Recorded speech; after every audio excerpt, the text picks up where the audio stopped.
అవతార పురుషులు తమ చర్యల ద్వారా లోకంలో మనుషులు ఎలా జీవించాలో చెబుతారు.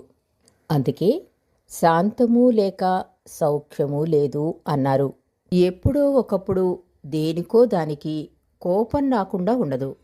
వచ్చినప్పుడు దాన్ని అదుపులో ఉంచుకున్నవాడే ఘనుడు. అయితే అవసరమైనప్పుడు కోపం ప్రదర్శించడం మంచిదే అన్నారు పెద్దలు. అంటే కోపాన్ని నటించు అన్నారు. దీనికి సంబంధించి ఒక కథను మనం తెలుసుకుందాం. ఒక సాధువు మాట విని ఒక సర్పం తను సాధువుగా మారిపోయింది.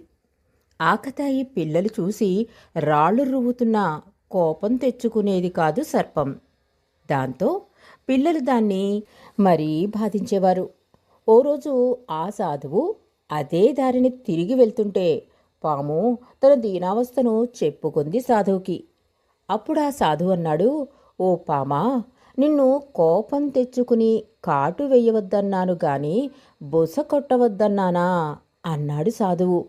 దాంతో పాముకు జ్ఞానోదయమయ్యి నాటి నుండి కోపం నటిస్తూ బుస కొట్టడం చేసిందట.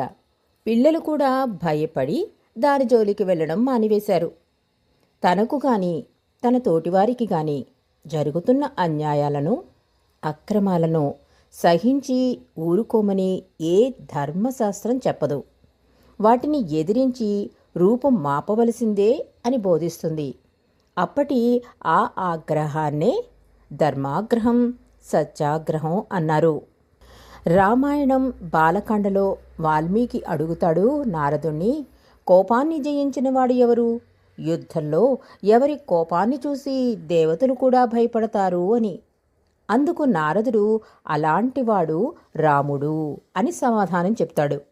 అంటే రాముడు స్వతహాగా శాంతమూర్తి. అధర్మం, అన్యాయం లాంటి వాటి మీద యుద్ధం చేయవలసి వచ్చినప్పుడు మాత్రం, అంటే ఆ సందర్భంలో ఆ కాసేపు కోపాన్ని తెచ్చిపెట్టుకుంటాడు రాముడు. ఆ పని అయిపోయిన తర్వాత తెచ్చిపెట్టుకున్న కోపాన్ని తీసివేస్తాడు రాముడు. మళ్ళీ ఎప్పటిలా శాంతమూర్తి అవుతాడు. అందుకే అవతార పురుషులు తమ చర్యల ద్వారా లోకంలో మనుషులు ఎలా జీవించాలో చెబుతారు.